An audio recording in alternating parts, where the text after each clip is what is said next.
profil études sup, BTS commerce international, donc formation plutôt pro pour démarrer, et après école de commerce avec Kedge à Marseille, je précise, sur le campus pour démarrer. Moi, plutôt autodidacte.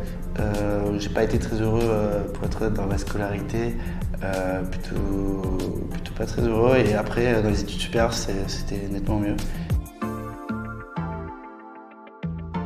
Élève dissipé jusqu'en 3e, et après quand j'ai failli me faire virer, je me suis un peu rangé quand même pour aller jusqu'au bac et choisir les études que je voulais faire. Donc dissipé et après plutôt discipliné. Et moi, dissipé, toujours dissipé, et même encore aujourd'hui j'apprends des trucs, mais je suis encore dissipé quand j'apprends des trucs, donc dissipé. On a réussi notre première petite campagne de crowdfunding, donc j'espère qu'il y en aura d'autres. Ouais. Belle victoire. Alors l'anecdote qu'on a eue d'assez sympa à partager, donc on électrifie un vélo chez Acolyte dans notre cave à Bordeaux.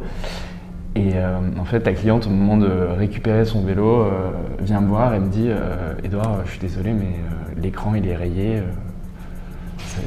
je suis très déçu. Et à ce moment-là, j'étais trop mal. Et Léo était dans l'atelier occupé. Et du coup, à ce moment-là, j'ai un peu paniqué. Et du coup, je lui ai offert un casque qu'on avait pour faire un geste commercial, parce que je ne voulais pas avoir une cliente partir mécontente de son électrification chez nous. Et 2 semaines après, en fait, on s'est rendu compte avec Léonard qu'en fait, il y avait un film plastique sur l'écran qu'on avait parti. Ouais, ça, c'était champion du monde. Je pense qu'on irait tester notre marché plus rapidement. C'est hyper important en fait quand tu as des idées d'aller tout de suite les tester rapidement sur le marché. Je pense que ça peut servir à beaucoup d'entrepreneurs plutôt que d'attendre beaucoup, finalement de rester dans des prévisions et des choses. Il faut tout de suite tester, voir si ça marche ou pas. C'est la meilleure réponse. Un conseil, ne pas avoir peur.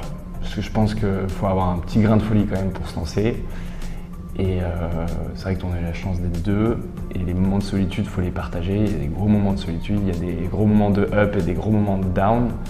Et je pense que c'est ça l'entrepreneuriat, mais il ne faut pas avoir peur, il faut essayer. En France, on a quand même beaucoup de chance de pouvoir entreprendre et il ne faut pas avoir peur d'y aller. Beaucoup d'aide.